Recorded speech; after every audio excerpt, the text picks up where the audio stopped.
നമസ്കാരം. ഡോക്ടർ ലൈവിലേക്ക് സ്വാഗതം. വന്ധ്യതയ്ക്കുള്ള കാരണവും ചികിത്സയും അതിനുള്ള പ്രതിവിധിയും കുറിച്ചാണ് ഇന്ന് ഡോക്ടർ ലൈവ് ചർച്ച ചെയ്യുന്നത്. ഈ വിഷയത്തെക്കുറിച്ച് നമ്മളോട് സംസാരിക്കുന്നത് കോഴിക്കോട് ARMCയിലെ ART ആൻഡ് ഇൻഫെർട്ടിലിറ്റി സ്പെഷ്യലിസ്റ്റായ ഡോക്ടർ KU കുഞ്ഞുമൊയ്തീൻ. നമസ്കാരം ഡോക്ടർ ലൈവിലേക്ക് സ്വാഗതം.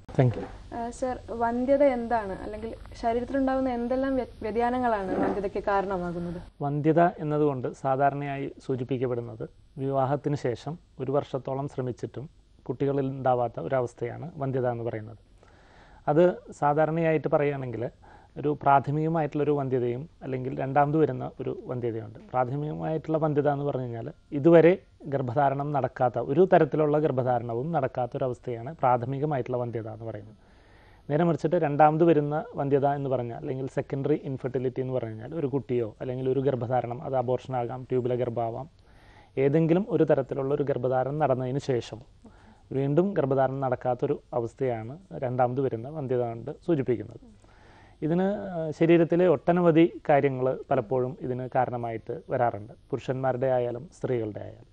നമുക്കൊരു കോൾ ഉണ്ട് ഡോക്ടർ, അതിന് ശേഷം. Okay. Hello hello hello, doctor ലൈവിലേക്ക് സ്വാഗതം. എവിടുന്നാ സംസാരിക്കുന്നത്? വിളിക്കുന്നു. ഡോക്ടറോട് ചോദിച്ചോളൂ. ഹലോ. ഹലോ, കേൾക്കുന്നുണ്ട്, പറഞ്ഞോളൂ. നമസ്കാരം സാർ. നമസ്കാരം സാർ, ഞാൻ ഇപ്പോൾ കുട്ടികളാകാത്ത വിഷമത്തിലാണല്ലേ. ഓക്കെ. കല്യാണം കഴിച്ച് 17 വർഷമായി. ഇപ്പം സാറിന്റെ ക്ലിനിക്കില് ചികിത്സ ഉണ്ട്, ARMC കോഴിക്കോട്. ഓക്കെ. ഇപ്പോൾ കഴിഞ്ഞ മാസം വന്നിരുന്നു, സാറ് കണ്ടില്ല. അസുന്ദര മേഡാണ് കണ്ടത്. ഓക്കെ, പറഞ്ഞോളൂ. ഇപ്പോൾ മാഡം പറഞ്ഞത് IVF ചെയ്യാമെന്നാണ്. അപ്പോൾ അതിന്റെ ട്രീറ്റ്മെന്റ് തുടങ്ങിയിട്ടുണ്ട്. ഓക്കെ. ഇപ്പോൾ എത്ര, 17 വർഷമായോ കല്യാണം കഴിഞ്ഞിട്ട്? 16 കഴിഞ്ഞ് 17ലേക്ക്. നിങ്ങൾക്ക് എത്ര വയസ്സായിട്ടുണ്ട് ഇപ്പോൾ? എനിക്ക് 37 വയസ്സായി. ഇതുവരെ ഒരിക്കലും ഗർഭധാരണം നടന്നിട്ടില്ല? ഇല്ല, നടന്നിട്ടില്ല. ഓക്കെ. ചെറിയൊരു ഓപ്പറേഷൻ കഴിഞ്ഞിരുന്നു, മുഴയായതുകൊണ്ട്. ഓക്കെ. പ്രത്യേകിച്ച് 30 വയസ്സ് കഴിഞ്ഞ് കഴിഞ്ഞാൽ ഗർഭധാരണം ഇതിനു മുമ്പ് നടന്നിട്ടില്ലെങ്കിൽ നമ്മൾ വളരെ കാര്യമായിട്ട് തന്നെ ചികിത്സകൾ മുന്നോട്ട് നീക്കേണ്ട ഒരു സിറ്റുവേഷൻ ആയിരിക്കും. കാരണം 30 വയസ്സ് ഗർഭധാരണത്തിൻ്റെ സാധ്യത ഓരോ വർഷം തോറും ഒരു 2% വെച്ച് കുറഞ്ഞു വരും. കൂടാതെ 30 വയസ്സിന് ശേഷം ഗർഭധാരണം നടക്കുമ്പോൾ ഗർഭസ്ഥ ശിശുവിന് വൈകല്യങ്ങൾ ഉണ്ടാവാനുള്ള സാധ്യതയുമുണ്ട്. അപ്പോൾ എത്രയും വേഗം ഏറ്റവും കൂടുതൽ ഗർഭധാരണ സാധ്യതയുള്ള ചികിത്സ ചെയ്യേണ്ടത് അത്യാവശ്യമാണ്. മാഡം പറഞ്ഞു അതെ, IVF ചികിത്സയായിരിക്കും ഏറ്റവും ഉത്തമം. വിളിച്ചതിന് നന്ദി.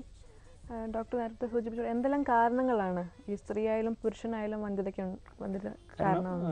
അതിപ്പോൾ ഒരു പുരുഷൻ്റെ കാര്യം എടുക്കുകയാണെങ്കിൽ ഏറ്റവും നമുക്ക് പറയാൻ പറ്റുന്നത്, ഒന്ന് പുരുഷ ശുക്ലത്തിൽ, അതായത് സെമൻ ടെസ്റ്റിൽ വേണ്ടത്ര രീതിയിലുള്ള ബീജാണുക്കളുടെ എണ്ണമോ ചലനശേഷിയോ അതിൻ്റെ ക്വാളിറ്റിയോ ഇല്ലാതിരിക്കലാണ്. അതായത് ശരിയായ ഘടനയുള്ള ബീജാണുക്കളുടെ എണ്ണത്തിൻ്റെ അഭാവം പലപ്പോഴും പുരുഷവന്ധ്യതയ്ക്ക് ഇടയാക്കുന്നു. കൂടാതെ മറ്റു ശാരീരിക ലൈംഗിക പ്രശ്നങ്ങളും പലപ്പോഴും വന്ധ്യതയ്ക്ക് ഇടയാക്കാറുണ്ട് പുരുഷൻ്റെ സൈഡിൽ നിന്ന്. നേരെ മറിച്ചിട്ട് സ്ത്രീകളെ കുറിച്ചിട്ടാണെങ്കിൽ ഏറ്റവും ആർത്തവ ചക്രത്തിലെ അല്ലെങ്കിൽ ആ മെൻസ്ട്രൽ സൈക്കിളിലെ വൈകല്യങ്ങളാണ് പലപ്പോഴും വന്ധ്യതയ്ക്ക് ഇടയാക്കുക. അതായത് കൃത്യമായ ഇടവേളകളിൽ ആർത്തവം വരാതിരിക്കുക, ആർത്തവം ഒരിക്കലും മരുന്ന് കഴിക്കാതെ വരാതിരിക്കുക, ഇത്തരത്തിലുള്ള അവസ്ഥകൾ. പിന്നെ പലപ്പോഴും നമ്മൾ കേരളത്തിൽ കാണപ്പെടുന്ന മറ്റൊന്നാണ് എൻഡോമെട്രിയോസിസ് എന്ന് പറഞ്ഞിട്ടുള്ള അസുഖം. അതായത് ഗർഭപാത്രത്തിന് പുറത്ത് അണ്ഡാശയത്തിൽ ഗർഭപാത്രത്തിൻ്റെ ഉള്ളിലുള്ള ആവരണത്തിൻ്റെ ശകലങ്ങൾ കാണപ്പെടുമ്പോഴാണ് അതിനെ എൻഡോമെട്രിയോസിസ് എന്ന് പറയുന്നത്. ഇതുമൂലം അണ്ഡാശയത്തിൽ മുഴകളുണ്ടാകാം, അണ്ഡവാഹിനിക്കുഴലും അണ്ഡാശയവും ഗർഭപാത്രവും തമ്മിൽ ഒട്ടിപ്പിടിക്കാം. ഇത്തരത്തിലുള്ള അവസ്ഥകൾ, പിന്നെ ഗർഭപാത്രത്തിലെ മുഴകൾ, പോളിസിസ്റ്റിക് ഓവറികൾ, ഇത്തരത്തിലുള്ള കാര്യങ്ങളാണ് പലപ്പോഴും ഒരു ചുരുക്കി പറഞ്ഞു കഴിഞ്ഞാൽ സ്ത്രീ വന്ധ്യതയ്ക്ക് ഇടയായി. നമുക്കൊരു കോൾ ഉണ്ട് ഡോക്ടർ. ഓക്കെ, തീർച്ചയായും. ഹലോ ഹലോ, ഡോക്ടർ ലൈവിലേക്ക് സ്വാഗതം. എവിടുന്നാ വിളിക്കുന്നത്? ഡോക്ടറോട് ചോദിച്ചോളൂ. ഡോക്ടർ ടെസ്റ്റ് ചെയ്തപ്പോൾ പോളിസിസ്റ്റിക് ഓവറി എന്നാണ് കണ്ടത്, അതിനെ കുറിച്ചൊന്ന് പറയാമോ? പോളിസിസ്റ്റിക് ഓവറി എന്ന് പറഞ്ഞു കഴിഞ്ഞാൽ അണ്ഡാശയത്തിൻ്റെ ഉപരിതലത്തിൽ കൃത്യമായ ഇടവേളകളിൽ വിരിയേണ്ട അണ്ടങ്ങൾ വിരിയാത്തത് മൂലം അത് അണ്ഡാശയത്തിൻ്റെ ഉപരിതലത്തിൽ ചെറിയ ചെറിയ കുമിളകളായിട്ട് അങ്ങനെ കെട്ടി നിൽക്കും.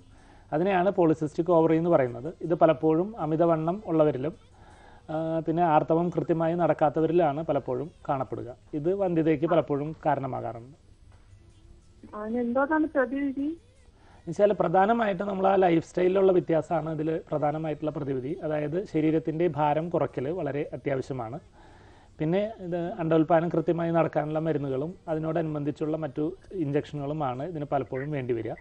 ഇത് ഫലപ്രദമാകാത്തവരിൽ 30 വയസ്സിൽ താഴെയാണ് പ്രായമെങ്കിൽ പലപ്പോഴും ലാപ്രോസ്കോപ്പി എന്ന് പറഞ്ഞിട്ടുള്ള ഒരു ചെറിയ ശസ്ത്രക്രിയ ചിലവർക്ക് ആവശ്യം വരാറുണ്ട്. അതിലും വിജയം കാണാത്തവർ. അതെ, ഇതിനു മുമ്പ് എന്തെങ്കിലും ചികിത്സകൾ എടുത്തിട്ടുണ്ടോ ഇതിന് വേണ്ടിയിട്ട്? ഇല്ല ഇപ്പം കൊണ്ട് കാണിക്കാൻ തുടങ്ങി. അതിനുള്ള ട്രീറ്റ്മെന്റ് നടത്താമെന്നായിട്ട് പറഞ്ഞിരിക്കണം. ഓക്കെ, വിവാഹം കഴിഞ്ഞിട്ട് ഇപ്പം എത്ര വർഷമായി ഉണ്ടാവും? 5 വർഷമായി. ഓക്കെ, അപ്പോൾ ആദ്യത്തെ ഒരു 6 മാസത്തിൽ ചികിത്സ തുടങ്ങി ഒരു 6 മാസത്തിൽ അണ്ടോൽപാദനത്തിനുള്ള ഗുളികകളും ഇഞ്ചക്ഷനുകളും കഴിച്ചിട്ട് ഫലപ്രദമല്ലെങ്കിൽ പിന്നീട് നമ്മൾ അടുത്ത ചികിത്സകളെ കുറിച്ചിട്ട് നമ്മൾ ആലോചിക്കേണ്ടി വരും. ശരീരത്തിൻ്റെ വെയിറ്റ് എത്രയുണ്ട് ഇപ്പോൾ? വെയിറ്റ് 55. ഓക്കെ, ഹൈറ്റോ? ഹൈറ്റ് 155. ഓക്കെ, അപ്പോൾ അതിനനുസരിച്ചിട്ട് നോക്കുകയാണെങ്കിൽ ശരീരത്തിൻ്റെ ഭാരം കുറച്ചും കൂടെ കുറയ്ക്കേണ്ടതും അത്യാവശ്യമാണ്. എന്നാലും എത്ര ആവണം? എന്നാലും നിങ്ങളുടെ ആ ഒരു ഹൈറ്റിനനുസരിച്ചിട്ട് ഒരു 60 കൂടാൻ പാടില്ല. അതെ, വിളിച്ചതിന് നന്ദി. സർ, ജീവിതചര്യയെ കുറിച്ച് സാറ് പറഞ്ഞു, ഇത് വന്ധ്യതയായിട്ട് വളരെയധികം ബന്ധപ്പെട്ടിട്ടുള്ള ഒന്നാണ് വന്ധ്യതയിൽ ഇപ്പോഴത്തെ നമ്മുടെ ഈ ലൈഫ് സ്റ്റൈൽ ചേഞ്ചസ്. കാരണം ഇപ്പോൾ ഞാൻ ഏകദേശം ഒരു 18 വർഷമായിട്ട് ഈ രംഗത്ത് പ്രാക്ടീസ് ചെയ്യുന്നുണ്ട്. പക്ഷേ നമ്മൾ തുടക്കത്തിലേക്കാളും വളരെയധികം ആൾക്കാർക്ക് ഇപ്പോൾ വന്ധ്യത കാണപ്പെടുന്ന ഒരു കാലഘട്ടമാണ്. പുതുതായി വിവാഹം കഴിക്കപ്പെടുന്ന ഓരോ 5 ദമ്പതിമാരിലും ഒരാൾക്ക് വെച്ചിട്ട് വന്ധ്യതയുണ്ട്. അതായത് 20% വന്ധ്യതയുടെ ഒരു നിരക്കായിട്ട് വരുന്നത്. ഇതിന് പലപ്പോഴും പുരുഷൻ്റെ ജീവിതചര്യകൾ, ഉദാഹരണത്തിന് അമിതമായിട്ടുള്ള കൊഴുപ്പടങ്ങിയ ഭക്ഷണ രീതികൾ, ഫാസ്റ്റ് ഫുഡുകൾ, ഈ ബ്രോസ്റ്റ് അങ്ങനത്തെയുള്ള കൂടുതൽ അമിത കൊഴുപ്പുകളുള്ള ഭക്ഷണ പദാർത്ഥങ്ങൾ, പുകവലി, മദ്യപാനം, പിന്നെ മറ്റുള്ള വളരെ കോമൺ ആയിട്ടുള്ള ഒരു കാര്യമാണ് അമിതമായിട്ട് മൊബൈൽ ഫോൺ ഉപയോഗിക്കുക, വൈഫൈ കാര്യങ്ങളൊക്കെ ഉപയോഗിക്കുക. അതൊക്കെ പലപ്പോഴും ചെറിയ ചെറിയ കാരണങ്ങളാണെങ്കിൽ പോലും പല തുള്ളിപ്പെരുവെള്ളം എന്ന് പറഞ്ഞ മാതിരി ഇതെല്ലാം കൂടി പുരുഷൻ്റെ ബീജാണുക്കളുടെ എണ്ണം കുറയ്ക്കുകയും അതിൻ്റെ ചലനശേഷി കുറയ്ക്കുകയും ക്വാളിറ്റി കുറയ്ക്കുകയും ഒക്കെ ചെയ്യാം. പിന്നെ വളരെ ഇറുകിയ വസ്ത്രങ്ങൾ ധരിക്കുന്നത്, കൂടുതൽ ബൈക്ക് ഉപയോഗിക്കുന്നത്, ഇതെല്ലാം ചെറിയ ചെറിയ കാരണങ്ങളാണ്. സ്ത്രീയെ സംബന്ധിച്ചിടത്തോളം കൃത്യമായ വ്യായാമമില്ലായ്മയും ഇതേമാതിരിയുള്ള അമിതവണ്ണം ഇടയാക്കുന്ന ഭക്ഷണക്രമങ്ങളും പലപ്പോഴും അമിതവണ്ണത്തിനിടയാക്കുകയും അത് ഈ നേരത്തെ ഒരു ആൾ സൂചിപ്പിച്ചതുമാതിരി പോളിസിസ്റ്റിക് ഓവറി അത്തരത്തിലുള്ള അസുഖങ്ങൾക്ക് കാരണമാവുകയും ചെയ്യും. ഹലോ ഹലോ ഡോക്ടർ, നമസ്കാരം. നമസ്കാരം, എവിടെന്നാ വിളിക്കുന്നത്? എന്റെ പേര് സനോജ് എന്ന് പറയും, ഞാൻ സൗദിയിൽ നിന്ന് വിളിക്കുകയാണ്. ഓക്കെ, എന്റെ കല്യാണം കഴിഞ്ഞിട്ട് ഇപ്പൊ 5 വർഷം കഴിഞ്ഞു. ഓക്കെ, ഇതുവരെ കുട്ടികളൊന്നും ആയിട്ടില്ല. അപ്പൊ ഞാൻ ഡോക്ടറെല്ലാം കാണിച്ചായിരുന്നു. എന്തെങ്കിലും പരിശോധനകൾ ചെയ്തിരുന്നോ? ചെയ്തിരുന്നു. അപ്പൊ പറഞ്ഞത് അതില് ബീജങ്ങളുടെ എണ്ണം കുറവാണെന്ന് പറഞ്ഞത്. മൊത്തത്തിലുള്ള എണ്ണം കുറവാണോ അതെ ആക്റ്റീവായിട്ടുള്ള അണുക്കളുടെ മാത്രം? ആക്റ്റീവായിട്ടുള്ളത് കുറവാണെന്ന്. 90% കമ്മിയാണെന്നാ പറഞ്ഞത്. ഓക്കെ, അപ്പൊ പിന്നെ ലീവ് കഴിഞ്ഞ് പോരാറായി, വന്നിട്ട് 1 മാസമായുള്ളൂ. നിങ്ങള് വൈഫ് കൂടെ അവിടെ ഉണ്ടോ അതെ ഇവിടെ നാട്ടിലാണോ? നാട്ടിലാണ്. ഓക്കെ, സാധാരണയായിട്ട് ഒരു വർഷത്തിൽ എത്ര മാസങ്ങൾ ഇവിടെ നിൽക്കാൻ പറ്റാറുണ്ട്? നാട്ടിൽ ഒരുമിച്ച് നിൽക്കാൻ പറ്റാറുണ്ട്? നാട്ടില് 6 മാസം കൂടുമ്പോഴൊക്കെ 6 മാസം നിൽക്കാറുണ്ട്. ഇപ്പൊ 6 മാസം മുന്നേ വന്നുള്ളൂ. നിൽക്കാറുണ്ട് അല്ലേ? അപ്പോൾ അതിന് ഇത്തരത്തില് കൗണ്ട് അല്ലെങ്കിൽ ഈ ബീജാണുക്കളുടെ എണ്ണവും ചലനശേഷിയും കുറയാൻ പ്രത്യേകിച്ച് കാരണങ്ങൾ എന്തെങ്കിലും ഉണ്ടോ എന്നുള്ളത് പരിശോധിച്ച് നോക്കണം. പലർക്കും പല കൃത്യമായിട്ടൊരു കാരണം കണ്ടുപിടിക്കാൻ പറ്റാറില്ല. അപ്പോൾ നമ്മൾ സാധാരണയായിട്ട് മരുന്നുകൾ കൊണ്ടുള്ള ചികിത്സയാണ് ആദ്യമായിട്ട് ചെയ്യുക. അത് വിജയകരമല്ലെങ്കിൽ വൃഷത്തിന് ചുറ്റുമുള്ള ധമനികളുടെ വീക്കം, അതായത് വാരിക്കോസിൽ നിന്നുള്ള പ്രശ്നം ഉണ്ടോ എന്ന് നോക്കണം. അതുമില്ലെങ്കിൽ പിന്നെ നമ്മൾ തുറന്നുള്ള മറ്റു അഡ്വാൻസ്ഡ് ആയിട്ടുള്ള ട്രീറ്റ്മെന്റുകളിലേക്ക് കടക്കേണ്ടി വരും. അതെ, ഇപ്പൊ ആദ്യം മുതലേ കഴിച്ചിരുന്നു. ഇപ്പൊ എനിക്ക് ബോഡി ഹീറ്റ് കൂടുതലാണെന്ന് പറഞ്ഞത്. മൊത്തത്തിൽ ബോഡി ഹീറ്റ് കൂടുതലാണെന്ന് പറഞ്ഞു. പ്രത്യേകിച്ചും അടുത്ത തവണ നാട്ടിൽ അവധിക്ക് വരുന്നതിന് ഒരു 3 മാസം മുമ്പ് തന്നെ ഇത്തരത്തിലുള്ള മരുന്നുകൾ കഴിച്ച് തുടങ്ങുകയാണെങ്കിൽ പിന്നെ നാട്ടിൽ വന്ന് നമുക്ക് അതിന്റെ പ്രോഗ്രസ് നോക്കിയിട്ട് ബാക്കിയുള്ള തുടർ ചികിത്സകളെ കുറിച്ച് തീരുമാനമെടുക്കാൻ പറ്റും. അതെ, വിളിച്ചതിന് നന്ദി. ഡോക്ടർ ലൈവിൽ ഒരു ഇടവേളയാണ്.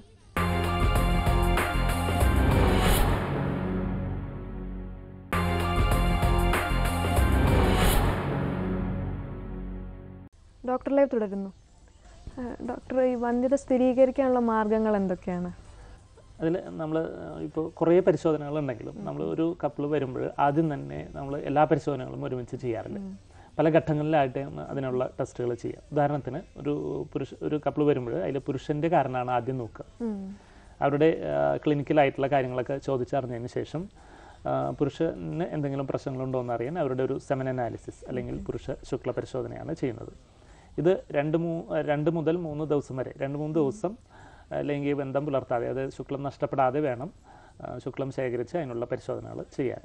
അതിൽ നമുക്ക് കൃത്യമായിട്ട് പുരുഷ ബീജാണുക്കളുടെ എണ്ണവും ചലനശേഷിയും വൈകല്യമുള്ള ബീജാണുക്കളുടെ സാന്ദ്രതയും പിന്നെ അതിലും അണുബാധയുണ്ടോ അങ്ങനെയുള്ള കാര്യങ്ങളൊക്കെ നമുക്ക് അറിയാൻ സാധിക്കും. പിന്നെ സ്ത്രീയെ കുറിച്ചിട്ടാണെങ്കിൽ നമ്മൾ ഈ നേരത്തെ സൂചിപ്പിച്ച മാതിരി ക്ലിനിക്കലായിട്ടുള്ള കാര്യങ്ങൾ, അവരുടെ ആർത്തവത്തിനെ കുറിച്ചുള്ള വിശദവിവരങ്ങളും ആർത്തവ സമയത്ത് ഉണ്ടാകുന്ന പെയിനിനെ കുറിച്ചെല്ലാം ചോദിച്ചറിഞ്ഞതിന് ശേഷം ഒരു വജൈനൽ അൾട്രാസൗണ്ട് സ്കാനിങ്, അതായത് ഒരു സ്കാൻ പരിശോധനയാണ് നമ്മൾ ചെയ്യുക. അതിൽ നിന്നും ഗർഭപാത്രത്തിൻ്റെ അവസ്ഥയും അണ്ടാശയത്തിൻ്റെ അവസ്ഥയും എന്തെങ്കിലും മുഴകളുണ്ടോ അല്ലെങ്കിൽ നീർക്കെട്ടുണ്ടോ ഇത്തരം കാര്യങ്ങൾ നമുക്ക് മനസ്സിലാക്കാൻ സാധിക്കും. അതിൽ കൂടെ തന്നെ നമുക്ക് ഓവുലേഷൻ, അതായത് അണ്ടോൽപാദനം, അണ്ടവിസർജനം കൃത്യമായിട്ട് നടക്കുന്നുണ്ടോ എന്നും അറിയാൻ പറ്റും.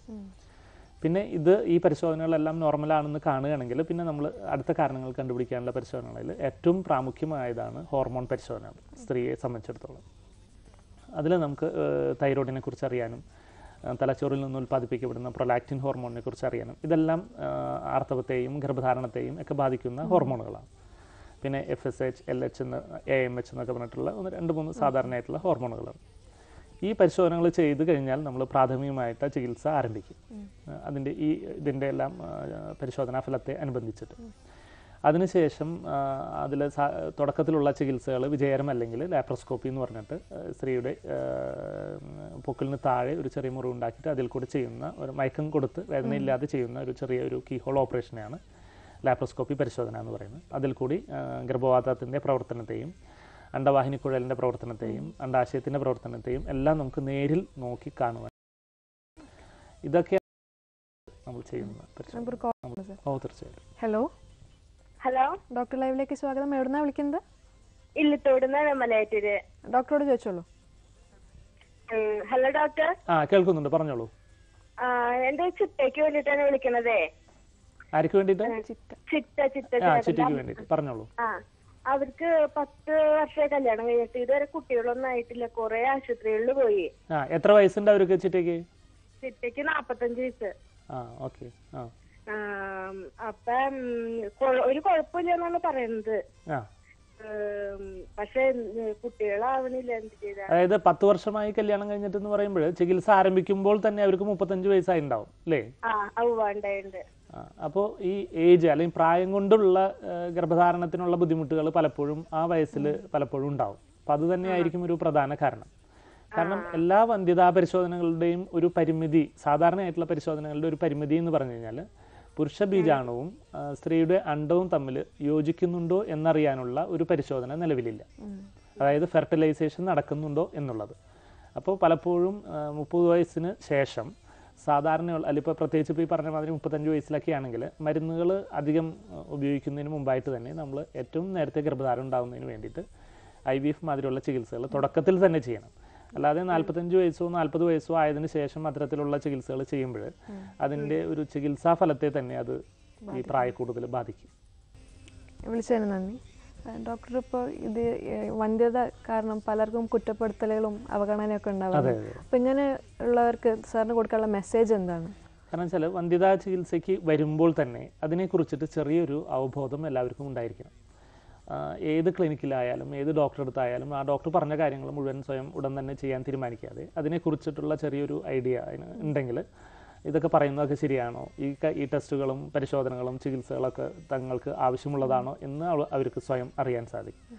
നമ്മൾ ഇപ്പോൾ പ്രത്യേകിച്ചും IVF ചികിത്സയ്ക്കൊക്കെ മുന്നോടിയായിട്ട് ആ ചികിത്സയുടെ എല്ലാ നടപടിക്രമങ്ങളും അറിയുന്നതിന് വേണ്ടിയിട്ട് കൗൺസിലിംഗ് മാതിരിയുള്ള സ്റ്റെപ്പുകൾ നമ്മൾ, അതായത് ഈ ദമ്പതിമാരെ നമ്മൾ കൃത്യമായിട്ട് എന്താണ് ബുദ്ധിമുട്ട്, എങ്ങനെയാണ് ഈ ചികിത്സ ചെയ്യുന്നത്, എന്താണ് അതിൻ്റെ വരുംവരായികൾ, എത്രത്തോളം വിജയസാധ്യത ഉണ്ടാകാം, ഇതെല്ലാം കൃത്യമായിട്ട് പറഞ്ഞ് മനസ്സിലാക്കും. അപ്പോൾ കൃത്യമായിട്ട് ഇതിനെക്കുറിച്ചിട്ട് അറിയില്ലെങ്കിൽ ഏത് ക്ലിനിക്കിലായാലും ഏത് ഡോക്ടറെ അടുത്തായാലും ഇത്തരത്തിലുള്ളൊരു കൗൺസിലിങ്ങിനെ കുറിച്ചിട്ട് അന്വേഷിക്കുകയും അത്തരത്തിലൊരു കൗൺസിലിങ്ങിന് വിധേയമാവുന്നതും പലപ്പോഴും ഉത്തമമായിരിക്കും. അല്ലാതെ വെറുതെ മരുന്ന് കഴിക്കുകയോ ചികിത്സ ചെയ്യുകയോ മാത്രമല്ല ഇതിനൊരു ഫലമുണ്ടാകാനുള്ള പ്രധാന സ്റ്റെപ്പ്. പിന്നെ വേറൊന്ന്, പ്രായം നമ്മളെ ഒരിക്കലും കാത്തു നിൽക്കില്ല. അപ്പോൾ പ്രായക്കൂടുതലിലേക്ക് എത്തി ചികിത്സയുടെ ഫലം കുറയുന്നതിന് മുമ്പായിട്ട് തന്നെ കൃത്യമായ ചികിത്സകൾ അവർ എടുക്കണം. അതൊരു കൃത്യമായൊരു മെസ്സേജാണ്. ഹലോ, ഡോക്ടർ ലൈവിലേക്ക് സ്വാഗതം. എവിടുന്നാ വിളിക്കുന്നത്? ഇത് നാദാപുരം. ഡോക്ടറോട് ചോദിച്ചോളൂ. എനിക്ക് 10-18 കൊല്ലമായി കുട്ടികളായില്ല. ഓക്കെ. ചികിത്സ കുറെ എടുത്തു. ആ, ആരുടെ ബുദ്ധിമുട്ടാണെന്ന് വല്ലതും കൃത്യമായി പറഞ്ഞിരുന്നോ? നിങ്ങളുടേതാണോ വൈഫിൻ്റെതാണോ? അങ്ങനത്തെ ഒരു ബുദ്ധിമുട്ടൊന്നും ഇതുവരെ പറഞ്ഞിട്ടില്ല. ഓക്കെ. ആ, ഇതൊന്നും ഒരു 2 ലാപ്രോസ്കോപ്പി എല്ലാം കഴിഞ്ഞായിരുന്നു. ഓക്കെ. പിന്നെ ഒന്നും പറഞ്ഞില്ല. ഓക്കെ. പിന്നെ വൈഫിന് ഇപ്പോൾ എത്ര വയസ്സായിട്ടുണ്ട്? ഒരു 35 വയസ്സ്. അതെ അല്ലേ. IVF ചികിത്സ അങ്ങനെയുള്ള ചികിത്സകൾ എന്തെങ്കിലും ചെയ്തിരുന്നോ? ടെസ്റ്റ് ട്യൂബ് ചികിത്സ എന്തെങ്കിലും ചെയ്തിരുന്നോ? ടെസ്റ്റ് പോയി ചെയ്തില്ല. IUI ചികിത്സ ചെയ്തിട്ടുണ്ടാവും അല്ലേ? ചെയ്ത. ഞാൻ നേരത്തെ സൂചിപ്പിച്ച മാതിരി നമ്മളിപ്പോൾ ഒരു കുഴപ്പമില്ല എന്ന് പറയുന്നുണ്ടെങ്കിലും അതിൽ കൃത്യമായി നമുക്ക് മനസ്സിലാക്കാൻ പറ്റാത്ത 2 കാര്യങ്ങളാണ്. ഒന്ന്, നേരത്തെ സൂചിപ്പിച്ച മാതിരി പുരുഷ ബീജാണുവും സ്ത്രീയുടെ അണ്ടവും തമ്മിൽ യോജിക്കുന്നുണ്ടോ, അതായത് ബീജസങ്കലനം നടക്കുന്നുണ്ടോ, ഫെർട്ടിലൈസേഷൻ ആകുന്നുണ്ടോ എന്നുള്ളത് അറിയാനുള്ള ഒരു പരിശോധന ഇല്ല. രണ്ടാമത്തത്, സ്ത്രീയുടെ അണ്ടത്തിൻ്റെ ക്വാളിറ്റി, അതായത് നമ്മൾ പലപ്പോഴും സ്കാൻ പരിശോധനയിലൊക്കെ, സ്ത്രീകളുടെ സ്കാൻ പരിശോധനയിൽ ഞാൻ സൂചിപ്പിക്കുന്നത് ഫോളിക്കുലാർ സ്റ്റഡി എന്നാണ്. ഫോളിക്കിൾ എന്ന് പറഞ്ഞു കഴിഞ്ഞാൽ അണ്ടം ഉൾക്കൊള്ളുന്ന ഒരു വെള്ളം നിറഞ്ഞു നിൽക്കുന്ന ഒരു കുമിള മാത്രമാണ്. അപ്പോൾ അതിൻ്റെ അകത്ത് അണ്ടമുണ്ടോ എന്നുള്ളതും അതിൻ്റെ ക്വാളിറ്റി എങ്ങനെയാണെന്നുള്ളതും നമുക്ക് അറിയാൻ പറ്റില്ല. അപ്പോൾ ഇത് രണ്ടും, അതായത് അണ്ടത്തിൻ്റെ ക്വാളിറ്റിയും അതിൻ്റെ അത് അണ്ടം ഉണ്ടോ എന്നുള്ളതും പിന്നെ ബീജസങ്കലനം നടക്കുന്നുണ്ടോ എന്നും അറിയണമെങ്കിൽ നമ്മൾ ഈ IVF ചികിത്സയുടെ സമയത്ത് മാത്രമേ അറിയാൻ പറ്റൂ. ഈ കാര്യങ്ങൾ അറിയാൻ വേണ്ടി മാത്രം നമുക്ക് IVF ചികിത്സ ചെയ്യാൻ പറ്റില്ല, മനസ്സിലായോ? പക്ഷേ ബാക്കിയുള്ള ചികിത്സകൾ പരാജയപ്പെടുമ്പോഴും നമുക്കൊരു കാരണവും ഇല്ല എന്നിട്ടും കുട്ടികൾ ഉണ്ടാവുന്നില്ല എന്ന് പറയുന്നതിൽ അർത്ഥമില്ല. എന്തെങ്കിലും കാരണം ഉണ്ടാവും പലപ്പോഴും. അപ്പോൾ പ്രത്യേകിച്ചും വൈഫിൻ്റെ പ്രായം 35 വയസ്സായിട്ടുള്ളത് കൊണ്ട് നിങ്ങൾ വളരെ സീരിയസ് ആയിട്ട് തന്നെ അതിൻ്റെ ചികിത്സകൾ മുന്നോട്ട് നീക്കേണ്ടത് അത്യാവശ്യമാണ്. വിളിച്ചതിന് നന്ദി. ഡോക്ടർ ലൈവിൽ മറ്റൊരു ഇടവേളയാണ്.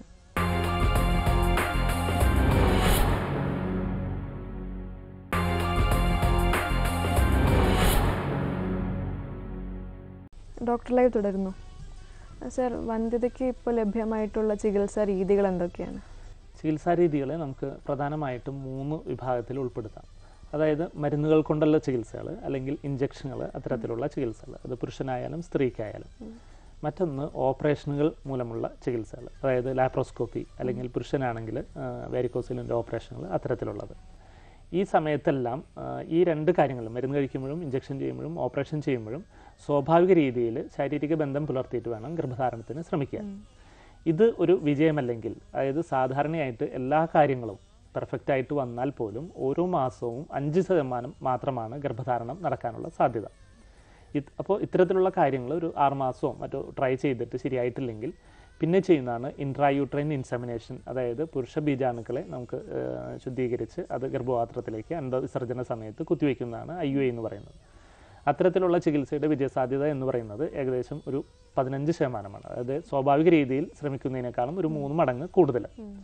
ഇതിൽ വിജയിക്കാത്തവർക്കാണ് പിന്നീട് നമ്മൾ ടെസ്റ്റ് ട്യൂബ് ചികിത്സ അല്ലെങ്കിൽ IVF ചികിത്സ എന്നുള്ളത് ചെയ്യുന്നത്. ഇതിൻ്റെ ഏറ്റവും ആധുനികമായിട്ടുള്ള രൂപങ്ങളാണ് ICSI ചികിത്സ, അതായത് ഇൻട്രാസൈറ്റോപ്ലാസ്മിക് സ്പെർം ഇഞ്ചക്ഷൻ. അല്ലെങ്കിൽ അതിലും അടുത്ത ഒരു ചികിത്സാക്രമമാണ് IMSI എന്ന് പറഞ്ഞിട്ട് IMSI എന്ന് പറഞ്ഞിട്ടുള്ള ചികിത്സ. ഇതിൻ്റെ എല്ലാം കൂടുതൽ ആധുനിക വകഭേദങ്ങൾ അല്ലെങ്കിൽ അതിന് അനുബന്ധമായിട്ടുള്ള കാര്യങ്ങളാണ് എംബ്രിയോസ്കോപ്പ് അല്ലെങ്കിൽ ലേസർ എന്നിവയുടെ എല്ലാം സഹായത്തോടു കൂടി ചെയ്യുന്ന ചികിത്സകൾ. ഇത്തരത്തിലുള്ള അസിസ്റ്റഡ് റീപ്രൊഡക്ഷൻ അല്ലെങ്കിൽ ടെസ്റ്റ് ട്യൂബ് ചികിത്സയുടെ വിവിധ മാർഗ്ഗങ്ങളിൽ ഏകദേശം 40 മുതൽ 50% വരെ, അല്ലെങ്കിൽ ഒരു 60, വളരെ സ്ത്രീയുടെ പ്രായം വളരെ കുറവാണെങ്കിൽ 60% വരെ പലപ്പോഴും നമുക്ക് ചികിത്സയുടെ ഒരു ഫലം നമുക്ക് ലഭിക്കും. അപ്പോൾ ഈ 3 ഭാഗങ്ങളാണ്. ഒന്ന് സ്വാഭാവിക രീതിയിലുള്ള ചികിത്സാക്രമങ്ങളും ശാരീരിക ബന്ധം പുലർത്തിയിട്ടുള്ള ചികിത്സാക്രമങ്ങളും, 2 IUI ചികിത്സയുടെ അനുബന്ധമായിട്ടുള്ളതും, 3 ടെസ്റ്റ് ട്യൂബ് ചികിത്സയുടെ വിവിധ മാർഗ്ഗങ്ങൾ. നമുക്കൊരു കോൾ ഉണ്ടോ? ഹലോ ഹലോ, ഡോക്ടർ ലൈവ് അല്ലേ? ഡോക്ടർ ലൈവിലേക്ക് സ്വാഗതം. എവിടുന്നാ വിളിക്കുന്നത്? ഞാൻ ബഹ്റൈനിൽ നിന്ന് ഷമീറാണ് വിളിക്കുന്നത്. ഡോക്ടറോട് ചോദിച്ചോളൂ. Okay doctor. പറയുന്നു, കേൾക്കുന്നുണ്ട്. ഓക്കെ, എന്റെ കല്യാണം കഴിഞ്ഞിട്ട് 2 വർഷമായി. ഓക്കെ. ഈ 2 വർഷത്തിനിടയ്ക്ക് 2 അബോർഷൻ കഴിഞ്ഞു. അത് 3 മാസത്തെ ഇപ്പൊ വളർച്ചയില്ലാന്ന് പറഞ്ഞിട്ട് കളഞ്ഞതാണ്. ഓക്കെ. എന്തുകൊണ്ടാണ് ഡോക്ടർ അങ്ങനെ സംഭവിക്കുന്നത്? 2 പ്രാവശ്യമായിട്ടും വളർച്ചയില്ലാന്ന് പറഞ്ഞതായിട്ട്. വളർച്ചയില്ല എന്ന് പറയുന്നത് പലപ്പോഴും മിസ്ഡ് അബോർഷൻ അല്ലെങ്കിൽ ബ്ലൈറ്റഡ് ഓവം എന്ന് പറഞ്ഞ അവസ്ഥയാണ്. അതായത് ഹൃദയത്തുടിപ്പ് വരാതിരിക്കുന്ന അല്ലെങ്കിൽ ഹാർട്ട് ബീറ്റ് വരാത്ത ഒരു അവസ്ഥയാണ് പലപ്പോഴും ഉണ്ടാവുക. ഇത് പലപ്പോഴും 2 പ്രധാന കാരണങ്ങളാണ് അതിൽ സൂചിപ്പിക്കുന്നത്. അതായത് അണ്ഡാശയത്തിൽ നിന്ന് വരുന്ന അണ്ടത്തിലുള്ള ജനിതക ഘടകങ്ങളുടെ എന്തെങ്കിലും തകരാറുകളോ അല്ലെങ്കിൽ പുരുഷ ബീജാണുക്കളിൽ നിന്ന് വരുന്ന ജനിതക ഘടകങ്ങളുടെ തകരാറുകളാണ് സൂചിപ്പിക്കുന്നത്. പലപ്പോഴും അത് വിശദമായിട്ട് പരിശോധിച്ച് അണ്ടത്തിൻ്റെ ക്വാളിറ്റിയും മറ്റു കാര്യങ്ങളും വിശദമായിട്ട് പരിശോധിക്കുകയും എന്തെങ്കിലും ഹോർമോൺ തകരാറുകളുണ്ടോ എന്നുള്ളത് കൃത്യമായി പരിഹരിക്കുകയും പുരുഷ ബീജാണുക്കളുടെ എന്തെങ്കിലും അപാകതകളുണ്ടെങ്കിൽ അത് പരിഹരിക്കുകയും ഇതിൽ അത്യാവശ്യമാണ്. അടുത്ത ഒരു ഗർഭധാരണത്തിന് ശ്രമിക്കുന്നതിന് മുമ്പ് ഇത് വരുന്നതിനുള്ള ഇത്തരത്തിൽ ഉള്ള ഒരു അവസ്ഥ വീണ്ടും ഉണ്ടാകുന്നതിനുള്ള എല്ലാ കാര്യങ്ങളും തടഞ്ഞിട്ട് വേണം ഇനി ശ്രമിക്കുക. നിങ്ങളുടെ സൈഡിൽ നിന്നുള്ള ബുദ്ധിമുട്ടുകൾ നമുക്കൊരു വിശദമായ ബീജപരിശോധനയിൽ മനസ്സിലാവും. വൈഫിൻ്റെതും വിവിധ തരത്തിലുള്ള ടെസ്റ്റുകളുണ്ട്. ഗർഭപാത്രത്തിൽ ഗർഭം പറ്റിപ്പിടിക്കുന്നുണ്ടോ എന്ന് അറിയാനുള്ളതും ഹോർമോണും പരിശോധനകളും അണ്ടത്തിൻ്റെ ക്വാളിറ്റി അറിയുന്നതിനുള്ള പരിശോധനകളും എല്ലാം നമ്മൾ ചെയ്യണം. ഓക്കെ, വിളിച്ചതിന് നന്ദി. ഡോക്ടർ, ഈ ചികിത്സയ്ക്കൊക്കെ എന്തെങ്കിലും പാർശ്വഫലങ്ങൾ അങ്ങനെ എന്തെങ്കിലും ഉണ്ടോ? ഫലമുള്ള ചികിത്സയ്ക്കെല്ലാം പാർശ്വഫലം ഉണ്ടാകും. പക്ഷേ അത് നമ്മൾ കൃത്യമായി ഇപ്പോൾ ഒരാളുടെ വെയ്റ്റിനനുസരിച്ചും അയാളുടെ അവസ്ഥയ്ക്കനുസരിച്ചും ശരീരഭാരത്തിനനുസരിച്ചിട്ടും കൃത്യമായ അളവിലുള്ള മരുന്നുകൾ ഡോക്ടറുടെ നിർദ്ദേശപ്രകാരം മാത്രം ഉപയോഗിക്കുകയാണെങ്കിൽ അതിന് പാർശ്വഫലങ്ങളില്ലാതെ തന്നെ നമുക്ക് എല്ലാ ചികിത്സകളും നമുക്ക് ചെയ്യാൻ സാധിക്കും. അപ്പോൾ ഓരോരുത്തരും അതിനെക്കുറിച്ചിട്ട് വളരെ ശ്രദ്ധാലുക്കളായിട്ട് വേണം അത്തരത്തിലുള്ള ചികിത്സകൾ ചെയ്യാൻ. ഡോക്ടർ, സമയോടെ പൂർണ്ണമായി വന്ധ്യതയെക്കുറിച്ചും അതിനുള്ള പ്രതിവിധിയെക്കുറിച്ച് ഞങ്ങൾക്ക് വിശദീകരിച്ചു തന്നതിന് നന്ദി. Thank you.